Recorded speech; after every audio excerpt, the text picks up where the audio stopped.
Saturday, it remains an open competition. So how will Robert Griffin III do in Cleveland this season? Skip?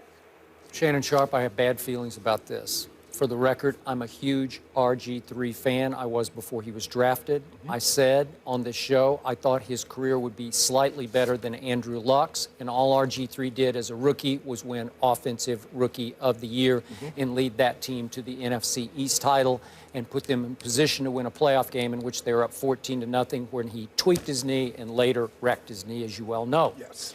Which was pretty much the end of RG3 as we knew and loved him, or at least I knew and loved him. I'm also a big Hugh Jackson fan. I definitely believe in Hugh Jackson. I know you do. But I don't believe in this spot for my man RG3 because I believe he was signed from the start to be little more than a placeholder in Cleveland, little more than a big name, former big name diversion for the fans to at least be fascinated by for a little while as the new regime tries to retool this team on the fly. It's going to be, for a while, the worst team by far in the National Football League. I don't think Robert or any other quarterback will have much of a chance with this team, and I think he will be the one who takes the early beating as they prepare for the Cody Kessler era in Cleveland. I think Hugh Jackson loves Cody Kessler. Hugh has coaching ties back to USC, as you know. He knows people at USC. I've got all the quotes here. He raved about Cody Kessler after they felt like they stole him in the third round. They had him targeted as their third-round pick. And he raved about his accuracy. He was a 67% passer for his career at USC, his athletic ability. And he said, this is a guy we feel very comfortable with, and we think he's going to have an opportunity to ascend. He also used the, you got to trust me on this one, which means code for, as you know, I love this kid. I see something in this kid that others don't see. And by the way, when I look at his numbers at USC, I do think he was underrated because their team didn't get the national acclaim that we thought it would get. But he was 88 touchdown passes to 19 picks. That year, 2 years ago, that he had was 39-5. Last year, he struggled a little bit at 29-7, but their team struggled because their coach went south on them, obviously, with all the mess with Sarkisian. So my point is, I do think he was a steal. I think they will ease him into the starting lineup in game 7, 8, 9, somewhere in there. And I just feel like my man, Robert, won't get the shot he deserves as he tries to refine himself and his confidence playing behind a bad line for a bad football team in Cleveland, Ohio. Well, I think a lot of why Kessler kind of went unnoticed is that big games, UCLA, he didn't play particularly well. Stanford, he didn't play well. Oregon, all the big games where you... You mean this past year or 2 years ago? In his career. Yeah. You look at it and you says, okay, we want to see what this guy can do against top-level competition, especially rivalry games, and he didn't play particularly well. The question I have is that RG3, is he going to be willing to run some of that zone read stuff, some of that read option, to get back? I'm not saying I hope so. I'm not saying it has to be a steady diet of No, but Skip. it's a big part of his game. It's a big part of who he is. I agree. Skip, that's how he won the Heisman Trophy. That's how he won a Rookie of the Year. But then he wanted to scrap that and become immediately a Tom Brady. That's not what he is. If you look at... He said he wanted to be Peyton Manning. He did that. Okay. Nope, that won't work. Yeah, no. And if you look at it, early on in his rookie year, a lot of people thought he's better than Cam, he's better than Russell Wilson, and now... Russell Wilson's won a Super Bowl. Cam's been an MVP, been to a Super Bowl. Everybody's forgotten about RG3. I think he has to get back to doing that. His legs is what makes him dynamic, not his arm. Yeah, he can make throws, but he's going to have to get back to making plays outside of the pocket. The first thing I got to know is, will his legs ever get right again? Will they get world-class speed? No, not after. Just 2 ACL. He's had 2 ACL surgeries, Skip. But the question is his mind.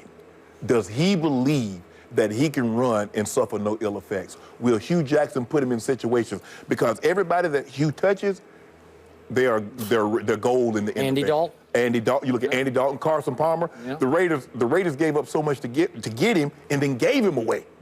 And so I believe in RG3. I believe that he can come back. Will we ever see that dynamic of a season that he had his rookie year? I don't believe so, Skip. I also have total confidence in Hugh Jackson, but he's on not a very good football team in a very tough division. Baltimore would be much improved this year. Will. The Steelers, I think offensively, the Steelers have the most talent in the NFL. and Cincinnati will be Cincinnati. So he has an uphill struggle that he must face. But I want to see him succeed, Skip. He's been beaten down. I beat him down because, and a lot of this that's going on in his life, in his football life, is his own doing. I agree. So everybody, Mike Shanahan didn't want him. Mike Shanahan didn't want him, and Jay Gruden didn't want him. All I know is Mike Shanahan took a quarterback in the third round. Mike believes in Kirk Cousins. You've heard him say he believes he can be a franchise quarterback. Jay Gruden gets there and basically says, okay, I'm going to put the job up. Kirk Cousins beat him out for the job, Skip. No matter, I don't care how you want to get around. Yeah, maybe the situation was handled poorly. RG3 handled some situations poorly. Mike Shanahan did. Also, Jay Gruden did. But at the end of the day, Jay Gruden made it clear from the start publicly he was not a big fan of RG3s. Yeah. And I think that was hard for Robert to thrive under. Well, this is what he did. He, under the guise, he told the owner, oh, look what I did with Andy Dalton.